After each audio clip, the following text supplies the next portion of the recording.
Welcome. We're still working on GCF, greatest common factors, but now we're going to be talking and combining that concept with polynomials. Our goal is to find the common factors of polynomials.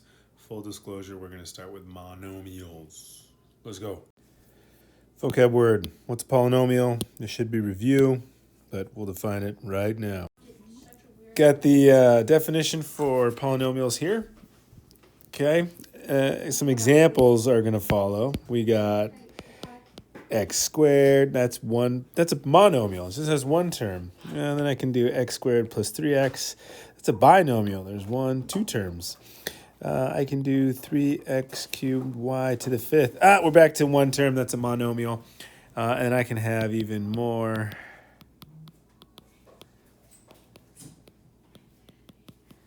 Right, there's 1, 2, 3, 4 terms here. And I can just have more. You'll notice the terms, they're separated by either addition or subtraction, okay?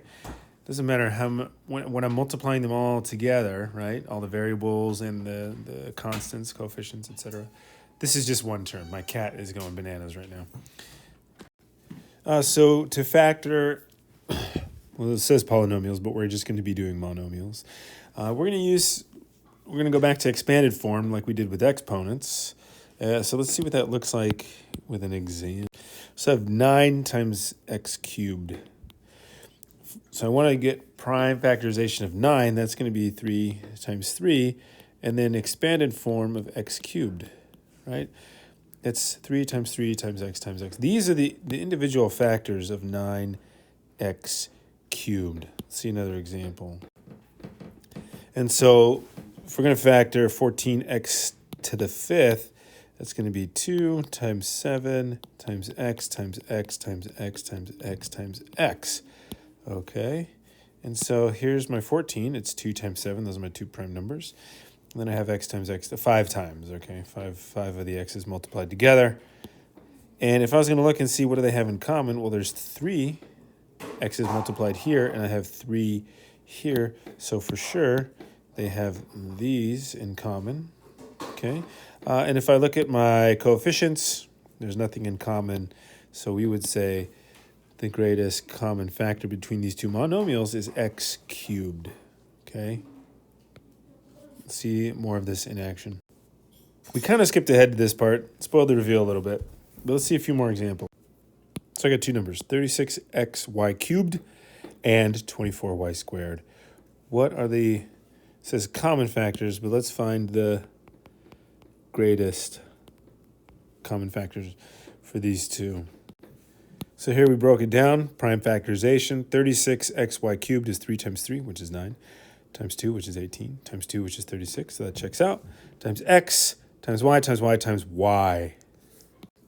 We broke down 24y squared to 2 times 2, which is 4, times 2, which is 8, times 3, which is 24, times y, which is y squared. What is our greatest common factor? Let's see, we have 2 2's here and 2 2's here, so that's what they have in common. And then we have 1 3 here and 1 3, and then we have 2 y's and 2 y's. So if I was going to write this as just one factor, it would be 2 times 3 times y. Let's condense this. 2 times 2 is 4, times 3 is 12. Y times y is y squared. And that is going to be our greatest common factor between these two monomials. So skip ahead a little bit. Some more examples. I got 80x cubed and 30yx squared. And I already broke down 80x cubed. It's going to be 2 times 2 times 2 times 2. So this is my 8 and this is my 10. So I have 80x cubed. And I broke down 30yx squared as 2 times 3, which is 6, times 5, which is 30, times x, which is x squared. I put it in alphabetical order here, times y. And what are our common factors? Well, we have a 2, and we'll use this 2. And then we have a 5 and a 5, right? So these guys are in common, so that would give me 10. And then I just have 2 x's and 2 x's there. So x times x, which is x squared. So this is the greatest common factor between the two of them.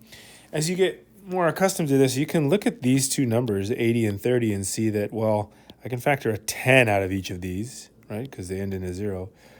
And 10 times 3 is 30. 10 times 8 is 80. 8 and 3 don't have any common factors, so for sure I can pull out a 10. And then I have x cubed and x squared. Well, x squared obviously has to be inside x cubed because this exponent is larger, so then I have x squared. And I'm done. But when in doubt, I would recommend writing it all the way out in its expanded form whenever possible. So let's recap. Expanded form, it's helpful when you don't know the factors offhand, especially when it comes to working with exponents and variables. So 5x squared would just be 5 times x. Okay, 15x cubed would be 3 times 5 times x times x times x. And then, you can always just see that between 5 and 15, 5 is the greatest common factor. But when you write it out, it's staring you in the face. It's right here. And then I have x squared right here, and then there's an x squared in here. I just have an extra x that does not appear over here. So between these two, it would be 5x squared would be the greatest common factor. And you'll see that's this entire term here, and sometimes that happens, okay? So there's the only difference between this and what we've done before is now we're just adding variables and we're factoring monomials, okay? So your assignment, if you're in my class, if you're not, go ahead and stop. There's nothing else to learn, nothing else to see here, is going to be our worksheet 7.4 II. It's still kind of an introductory phase. We're taking some baby steps into factoring polynomials and trinomials and 4-term polynomials, etc. I hope this was helpful. If you have any questions, you know how to get a hold of me. Good luck.